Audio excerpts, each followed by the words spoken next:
Welcome to Journalists on Journalism, a weekly podcast that provides unparalleled insight into the lives of journalists eminent in the field.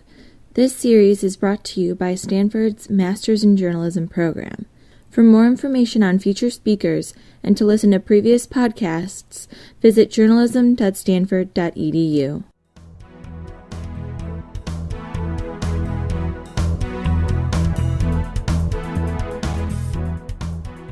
The New York Times in January of 2009, which was fortuitous timing because the Washington Post was in the midst of this retrenchment, and they ended up closing a lot of the bureaus, including the bureau that I worked in New York.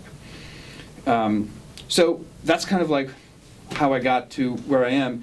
And if I can, I'll just tell you one of the things I do is write a column called the Haggler, which is something that my editor at the time came to me and said, you know, your job writing features for this section also comes with a column. Do you have any ideas about what kind of column you'd like to write? And I said, I only have one, which is I'd like to write maybe a consumer column where people could write in and say, you know, I was wronged by this company. Can you help me fix it? They started sending me all of these tips about Google stories, gaming Google, and I learned that there was this entire subculture and this entire business, just that people got up in the morning to try to figure out how to sneak their way up Google. This was news to me, and I ended up getting a really interesting tip about JCPenney. Someone wrote to me and said, JCPenney is the #1 search through the Christmas season, this was last year, for black dress, for shower curtain, for lawnmower, hundreds and hundreds of terms that you would not necessarily, I mean, you know, when you think of black dress, little black dress, cocktail dress, another #1 search term for JCPenney, you don't necessarily think of JCPenney. So I ended up doing a story about this subculture of search engine consultants and about JCPenney, just about this specific campaign which had been conducted by their search engine consultants, which was a firm in Texas, which was promptly fired. The extraordinary thing about that experience was I was writing this story and kind of the whole time knew like something bad was going to happen to JCPenney. I didn't know what JCPenney's explanation was going to be until late in the game, because I was going to call them, you know, before I published, but you know, before they had the chance to take this whole campaign down, which they did over the course of a week or so after it ran. But I called them, and they basically said, you know, we have no idea what you're talking about. But before that, I called Google and I said, could you just look at all these results? And here's, you know, I sent them reams and reams of data that basically said there was this campaign of links. So all of this stuff is done by links. And there are good links and there are bad links, and these bad links are not illegal, but they are against the ethical rules and guidelines of Google. And it turned out that JCPenney was using tens of thousands of bogus links that they had paid for, completely contrary to Google's rules. So I remember that I'd spoken to Google, and I got off the phone with them, and it was like 6 o'clock in the evening, and JCPenney was #1 for, again, 150 or 200 terms. I went to dinner, and I came back, and this was an hour later. I just typed in little black dress. Gone. I mean, it was gone. They had just taken, they had manually demoted JCPenney that they had. So anyway, I sort of dined out on Google stories, because once that one ran, there was yet more people wrote to say, oh, you've got to look at this, and you've got to look at this, and it turned out that there were a lot of interesting stories to write about Google. And the first story that I wrote about law school got a bigger reaction than any story I had ever written, which was totally a surprise. I thought, oh, this will interest lawyers and maybe definitely interest people in law school.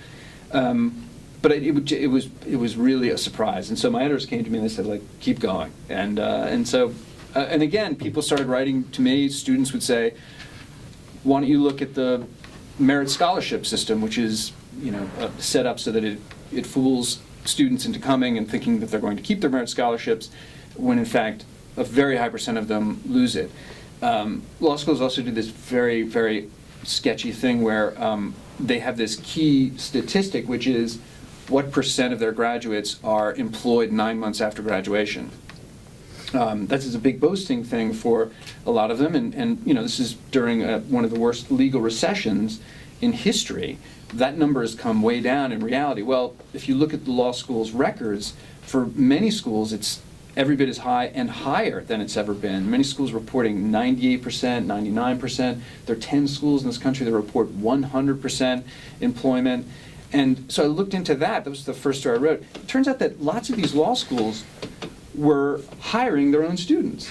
And they were, they measured, they consider when you are employed to be a specific day. It actually is February 15th, it's coming up, of the year. And so if you have a job, if you can report that you have a job on February 15th of that year, you're employed. So you count as employed, and the law school can boast that you have a job. Well, maybe you have a job at Starbucks. That counted. I actually talked to some people who have jobs at Radio Shack or Home Depot. There were, and then there were lots of law schools that had these programs to hire their students on an hourly wage just for the 2 weeks or so, or 3 weeks through February 15th. And I thought that sounds like that's just not what anyone expects from a law school. And certainly when you read that people are employed, you don't think that what they have is a temporary hourly job given to them by their law school.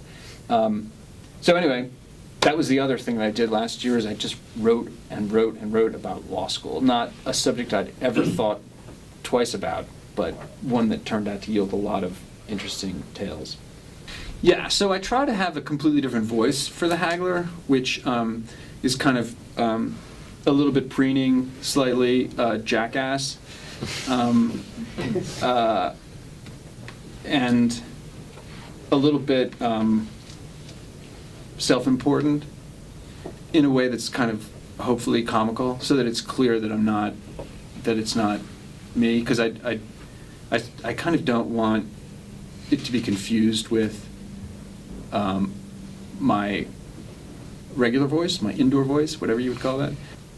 Have you ever kind of encountered a problem where, when you were not doing the Haggler, like when you're writing about law, where anyone thinks, what's this guy, the Haggler, doing writing about law? Is anyone ever going, what's this funny man doing writing about real stuff?